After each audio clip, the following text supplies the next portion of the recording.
Good morning, everybody, and welcome to the first ministerial address of the Raisina Dialogues.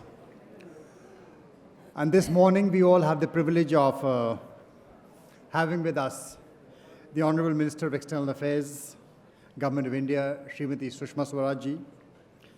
Madam, for us, it is always an extreme pleasure to find you at the Raisina Dialogue because you are the progenitor of this dialogue. You are the one responsible for not just initiating this forum, but you have been shepherding the Raisina Dialogue itself, and we are, in a way, all here because of you. So thank you so much.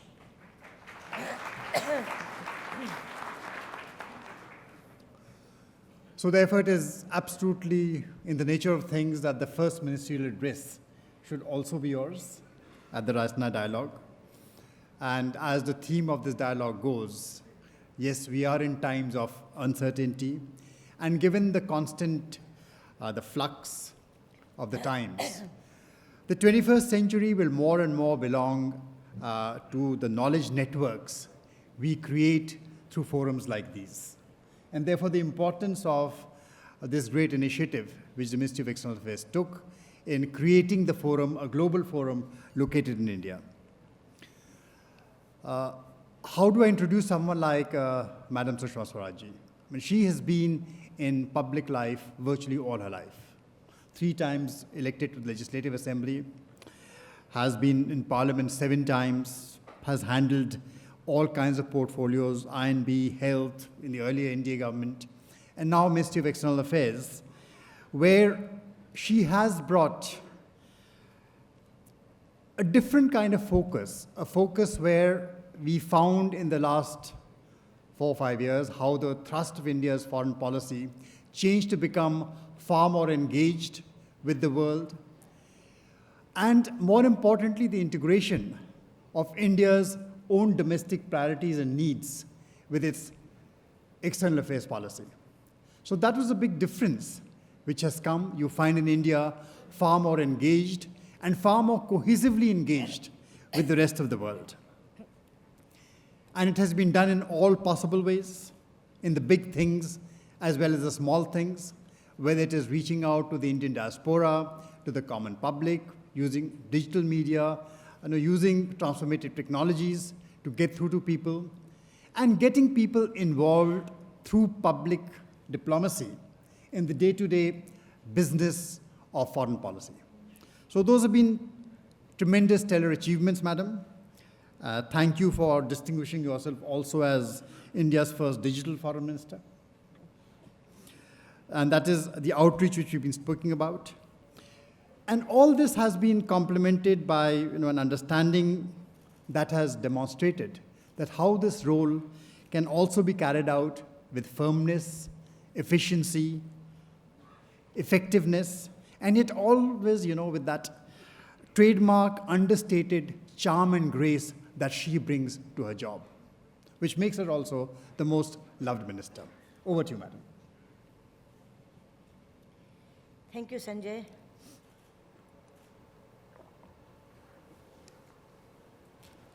Excellencies, ladies and gentlemen, it gives me great pleasure to once again welcome you all to the Raisina Dialogue. The inaugural session last evening, with the participation of Prime Minister Modi and Prime Minister Solberg of Norway, has set the stage for what I am sure will be yet another successful and productive dialogue. Friends, around 4 years ago, I recall discussing with my team at the Ministry of External Affairs the need for India to host an international platform that enables an exchange of perspectives on emerging global and regional trends. I'm happy that we found in ORF a capable and dynamic organizational partner. My felicitations to Sanjay Joshi ji and his team for taking the Raisina Dialogue to new heights each year. The level and diversity of participation and range of issues covered in each edition of the dialogue justify its position as India's flagship dialogue on geostrategic matters. Friends, I've always felt that discussions and debates on foreign policy should not remain confined to the select few, whether it is politicians, bureaucrats, or elite academia. In today's interconnected and interdependent world, foreign policy has a direct and visible impact on the daily lives and well-being of all sections of people at home. This is why these conversations need to be taken to our villages and small towns, to school classrooms, and to vernacular media outlets.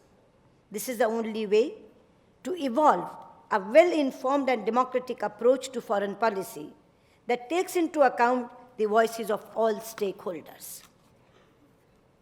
This is the thinking behind my ministry's innovative new initiative like SAMEEP, which connects serving diplomats with their alma mater institutions and our support to think tanks and research institutions to nurture research, scholarship, and debate on foreign policy in different corners of the country. Indeed, I am happy that thanks to some innovative digital partnerships, the proceedings of the Raisina Dialogue also will not be confined to this venue, but will be shared with thousands of viewers outside. Ladies and gentlemen, when we met for this dialogue last year, we discussed disruptive transitions, including political, strategic, and economic rebalancing of the world. These disruptions and ensuing complexities are ongoing phenomena. In fact, if we step back and look at the broader picture of history, a world in flux is not an entirely new situation. The critical question is, how do we respond to these transitions? Our World Reorder this year's theme is therefore appropriate. Our focus is on finding solutions to the plethora of challenges before us through innovative approaches and dynamic partnerships. India's own engagement with the world is rooted in its civilizational ethos, which has at its heart coexistence, pluralism, openness, dialogue, and democratic values. Today, India, with 1/6 of humanity, is experiencing economic and social transformation on a scale which has rarely been seen in the history of the world. While the prosperity of Indians, both at home and abroad, and security of our citizens are of paramount importance, self-interest alone does not propel us. Through the centuries, guided by Lord Buddha's wisdom and Mahatma Gandhi's message of peace and compassion, India's strength and success has been a force for global peace, stability, and prosperity, an anchor for all-round regional and global progress. India, therefore, stands for a democratic and rules-based international order in which all nations thrive as equals. Friends, when I addressed the United Nations General Assembly for the first time in my present capacity in 2015, I spoke of the need for a transformative change which can reinvigorate the nation and enable it to play its rightful role in international affairs, while also becoming the fastest growing major economy in the world.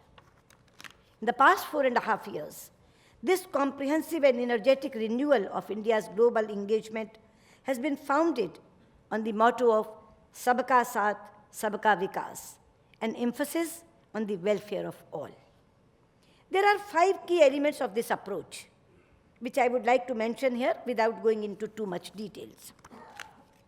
First, we have rebuilt India's bridges, both literally and figuratively, with its immediate and extended neighborhood. We have devoted a much higher level of resources and attention to our neighborhood, not only when it comes to formal diplomatic engagements, but also in pushing next-generation regional connectivity and critical infrastructure, and also at times of distress and need. In particular, Prime Minister's strategic vision of Sagar has spurred a qualitative transformation in India's engagement with the Indian Ocean region in recent years. Our revitalized Act East and Think West paradigms have further broadened the reach of our strategic and economic neighborhood. At the same time, our commitment to upholding territorial integrity and sovereignty remains unwavering. Our consistent message is that unresolved border issues can be resolved bilaterally when approached in the right spirit and in an atmosphere free from violence and hostility. Second, we are shaping our relationships in a manner that synchronizes with India's economic priorities. With this diplomacy for development approach, each global interaction is now focused on building partnerships to promote our transformative flagship programs such as Make in India, Digital India, Amrit, Smart Cities, and Namami Gange. Third, we are focused on making India a human resource power to be reckoned with by connecting our talented youth to global opportunities. This is being achieved through Skill India partnerships with several countries, as well as under the aegis of the GYAN program and various private sector partnerships under Digital India. We have also made an unprecedented outreach to our diaspora across the world to tap into their skills, resources, and ideas. Friends, all this is being done with the confidence that a prosperous, better connected, and skilled young India will be the engine for growth and prosperity, not only in South Asia, but far beyond. Fourth, we are building sustainable development partnerships, stretching from the Indian Ocean and Pacific Islands to the Caribbean, and from the continent of Africa to the Americas. These initiatives have expanded both in geographical reach and sectoral coverage, and now include lines of credit and grants, technical consultancy, educational scholarships, and a range of capacity building programs. Note that, I repeat, note that we refer to these as partnerships and not assistance. Our partnerships are consultative, non-reciprocal, and outcome-oriented. We are of the firm belief that to be truly sustainable, such regional initiatives must be based on universally recognized international norms, good governance, openness, financial viability, and transparency. Finally, we are leading the way in reconfiguring and reinvigorating global institutions and organizations, whether it is by founding the International Solar Alliance, which will benefit our energy security and also combat climate change, or our active role in humanitarian and disaster relief operations in our neighborhood, or our membership of key institutions of global governance. India is a proactive and constructive contributor to promoting and upholding global peace and security.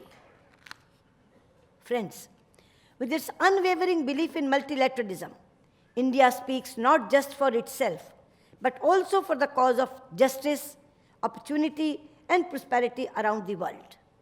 For us, transformation is not just a domestic agenda, it is a global vision. Before I conclude, I would like to briefly touch upon some of the critical challenges that confront us today. The first, as I have said on several earlier occasions, is terrorism. Friends, there was a time when India would talk about terrorism and it would be treated as a law and order issue on many global platforms. Today, no country, big or small, is immune from the existential threat, particularly terrorism actively supported and sponsored by states. In this digital age, the challenge is even greater, with a greater vulnerability to radicalization. As far back as 1996, India proposed a draft comprehensive convention on international terrorism. We call it CCIT at United Nations. It remains a draft to this day because we cannot agree on a common definition. Ensuring zero tolerance towards terrorism and also towards those who use it as an instrument of convenience is the need of the hour. Another challenge is the threat of proliferation of weapons of mass destruction. This is one challenge that this dialogue will be discussing. Third, Developing and underdeveloped nations are the worst victims of climate change, with neither the capacity nor the resources to meet the crisis. We have risen to meet the challenge. India, in partnership with France, launched the International Solar Alliance earlier this year with the participation of 120 countries. I see that in the course of the deliberations here, you will discuss these and many other challenges and opportunities facing the world. I wish you all success in the process and urge you to keep in mind at all times the guiding ideal is that the world is one family, which finds its most succinct expression in our Sanskrit verse, Sarve bhavantu sukhina, sarve santu niramayaha, sarve bhadrani pashyantu, ma kaschid dukbhag bhavet, om shanti, shanti, shanti. It means, may all be happy, may all be healthy, may all see what is good, may all be free from suffering. O God, give us peace, peace and peace. Thank you. Dhanyavad.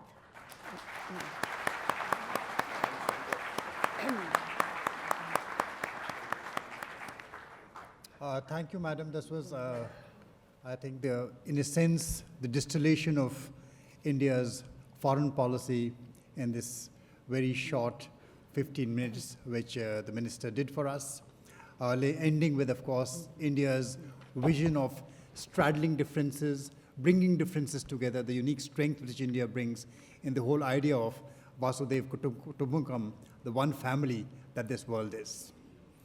You laid out the 5 key pillars of India's foreign policy in very, very simple, succinct terms.